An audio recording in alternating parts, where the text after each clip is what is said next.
Bonjour à tous et bienvenue sur un tutoriel Clos Tricot. Avant de commencer, vous pouvez aller dans la boîte de description, cliquer sur le lien qui vous permet de vous inscrire à mon infolettre. Vous pouvez aussi cliquer sur le lien qui vous permet de devenir membre de la chaîne, ce qui me permet de vous offrir toujours plus de tutoriels gratuits.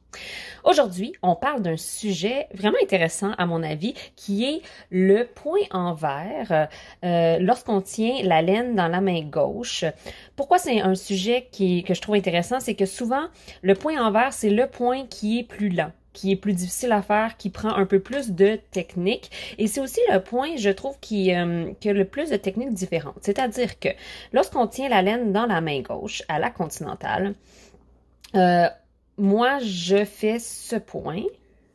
Quand je tricote avec ma main gauche, je passe ma laine simplement, je passe mon petit doigt, je prends ma laine sur mon index et je tricote en descendant mon index et en créant cette boucle autour de ma main. C'est comme ça que moi, je fais mon point envers à la continentale. Mais aujourd'hui, je veux vous parler de comment on fait le point envers à la norvégienne.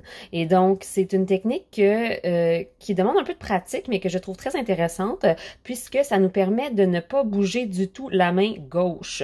Donc, à la norvégienne, on va encore une fois laisser passer le fil sur l'index de la main gauche et on va simplement laisser le fil tomber. Donc, on n'a pas on n'enroule pas le fil nulle part, on fait simplement glisser notre doigt et laisser la laine et on referme notre main sur notre travail, ce qui crée la tension sur notre laine. Et lorsqu'on tricote à l'endroit à la norvégienne, on va simplement venir chercher le fil derrière sans bouger la main, en gardant notre index bien bas. Quand on va tricoter à la norvégienne à l'envers, on va faire exactement la même chose. On va venir chercher la laine derrière. Donc, on n'a pas besoin de bouger notre main gauche. Ce qu'on va faire, c'est qu'on va venir passer derrière la laine avec notre aiguille droite, passer dans notre maille comme pour tricoter à l'envers. On va venir à l'arrière, croiser nos aiguilles dans le sens inverse. On était comme ça, on était croisé avec l'aiguille droite devant. On va venir croiser avec l'aiguille droite derrière, venir chercher la laine. On va revenir croiser devant et passer par le même chemin où on est arrivé.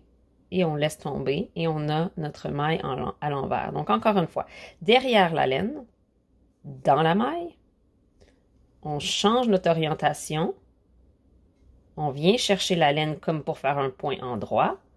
On revient en avant et on passe dans le même trou.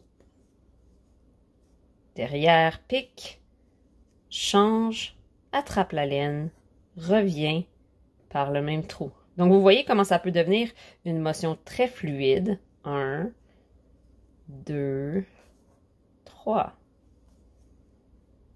1, 2, 3. Donc, c'est des jeux de poignets. Hein. On doit bouger nos poignets pour bien orienter nos aiguilles. Donc, on fait des rotations de poignets, mais vous voyez à quel point ça peut devenir fluide. Et comme on n'a pas besoin de bouger notre... Oups, j'ai accroché ma caméra avec la pointe de mon aiguille. Comme on n'a pas besoin de bouger notre index, ça peut être quelque chose qui soit plus rapide pour certaines personnes. Je vois qu'avec de la pratique, je pourrais probablement arriver à une motion qui soit plus rapide que mon tricot ici en droit. Et évidemment, mon tricot envers à moi. Évidemment, celui-là me convient parce que j'ai beaucoup de pratique. Et par contre, il demande de faire beaucoup de ça, ce qui peut créer des tensions au niveau du poignet, etc. Tout le tricot est une motion répétitive, bien sûr, donc tout tricot peut créer des tensions. Il faut trouver votre façon à vous. Ensuite, une des choses qui peut arriver lorsqu'on fait le tricot envers à la norvégienne, c'est que ça arrive que les gens, quand ils reviennent dans ce sens-ci, vont revenir en créant cette espèce de jeté ici.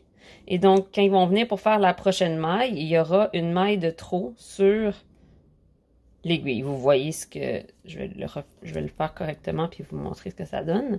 Donc ici, j'ai créé une maille, j'ai créé un jeté. Je vais le défaire. Donc, lorsqu'on passe ici, il faut vraiment revenir passer complètement, pas seulement ici, mais complètement dessous ici pour venir enlever la maille. Une autre chose qui va arriver, c'est que si vous commencez à faire ça avec votre doigt, ça devient plus difficile d'accrocher le fil. Et là, nos mouvements doivent être beaucoup plus grands pour que ça fonctionne. Alors, tout ce qu'on peut faire dans ce temps-là, c'est tirer sur le fil pour venir replacer notre doigt à la bonne place et essayer de garder, de maintenir cette position dans nos doigts.